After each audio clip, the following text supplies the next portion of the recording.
ये एक बात कर रहे थे कि केवल संदेह के आधार पर मनीष कश्यप को 11 महीने तक रखा गया।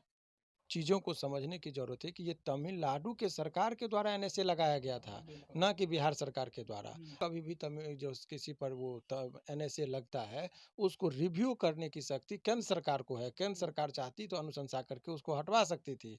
नोट तेजस्वी यादव की सरकार ने, नीतीश कुमार के नेतृत्व में है। ये आप कहिए, गृह मंत्रालय उनके अधीन है, नीतीश कुमार जी कहेंगे। लेकिन इस मुद्दे पर आखिर क्या कारण रहा कि वो इतने तो ये दिनों तक मान ये लीजिए के पक्ष की तरफ से पहुँचा गया था वो केंद्र के पास।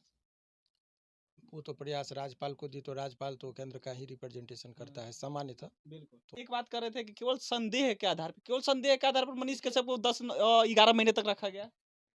एनएसए का जो कानून है वो आया ही है कि कोई व्यक्ति से आपको यदि राज्य को या देश की सुरक्षा को खतरा का संदेह है मात्र, तो उस व्यक्ति को कैद करके रखा जा सकता है। ये सरकार की विशेष शक्ति का विशेष एक्ट का बनाया गया, और उसी विशेष शक्ति का जो है सो उपयोग करते हुए तमिलनाडु की सरकार ने इनको रखा था बंद, की क्योंकि बोले थे कि इनके बाहर रहने से तमिलनाडु और बिहार राज्य के बीच में तनावपूर्ण स्थिति होगी, जिससे यहाँ के जो है राज्य की सुरक्षा को खतरा होगा। सो बहुत लोग जो बिहार सरकार के साथ इसको कॉम्बिनेशन कर रहे हैं, वो भी उचित नहीं है।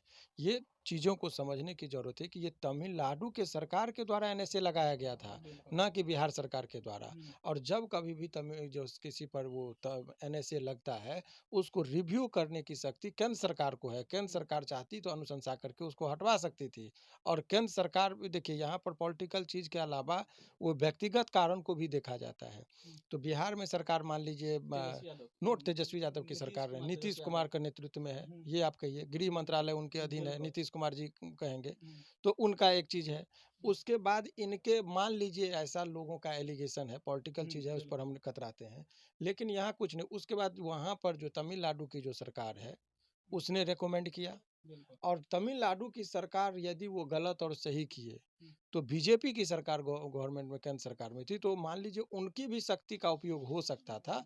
लेकिन इस मुद्दे पर आखिर क्या कारण रहा कि वो इतने दिनों तक कल बयान हमसे मत लीजिए। हर पार्टी के एक विशेष रूप से प्रवक्ता होते हैं, वो लोग अपना अपना बयान देंगे। ये एनएसए का जो लीगल एस्पेक्ट क्या था, क्यों आखिर इतने दिनों तक वो कैद रहे, जेल में रहे, तो वो सारी बातें आप लोगों को समझ में आ गई।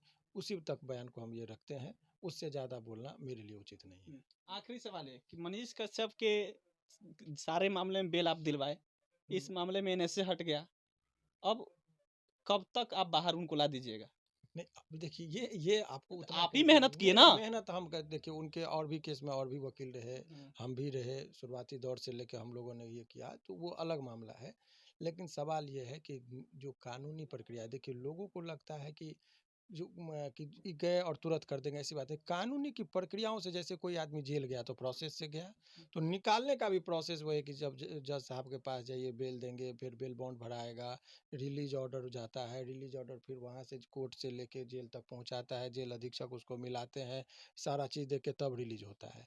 तो इस सब चीज़ों की जो प्रक्रियाएँ होती है, वो सबको भी देखना है। और भी यदि कोई मामला कहीं छोटा बड़ा कोई केस उसका है, तो उसको भी देखना होता है। तो यही सब तमाम तरह की बातें हैं। तो ओवरऑल आप ये अभी इस परिस्थिति में कह सकते हैं कि बेल का जो अभी एनएसए ही एक सबसे बड़ा खतरा था इनके लिए, उसमें ये निकल गए हैं। अब इनको कोई अभी विशेष अभी अब घबराने की जरूरत, सबसे बड़ा संकट मनीष कश्यप का खत्म हो चुका है। आखिरी सवाल, आप बोल रहे थे जैसे मान लीजिए स्टेट गवर्नमेंट इन पर एनएसए लगाई, केंद्र सरकार चाहती तो रिव्यू करके निकलवा सकती थी। मतलब केंद्र की जो मोदी सरकार है, उसके पास ये पावर था, वो उसके पास ये मतलब कि लीगल होता है राइट की मतलब रिव्यू करके हटाया निश्चित, जा केंद्र सकता है। सरकार देखिए, भारत सरकार जो है, जब केंद्र और राज्य सरकार, यहाँ पर फेडरलिज्म का कंसेप्ट है, तो दोनों फेडरलिज्म में संघात्मक बातें कही गई है। तो फेडरलिज्म में ये देखा जाता है कि ये लोग जो है सो हटाने की बात जो है, यदि कोई केंद्र सरकार कोई डिसीजन लेती है, तो पार्लियामेंट में के पास भी शक्ति है कि उसके पार्लियामेंट में हो गया या केंद्र सरकार हो गया, तो उनके रिकमेंडेशन पर वो उस पर विचार कर सकती थी राज्य सरकार। तो वो रिकमेंडेशन ही नहीं हुआ इसमें। तो ये सब बातें मनीष हैं। कश्यप के पक्ष की तरफ से पहुंचा गया था वो केंद्र के पास। वो तो प्रयास राज्यपाल को दी, तो राज्यपाल तो केंद्र का ही रिप्रेजेंटेशन करता है सामान्यतः। बिल्कुल। तो वही चीज़ है।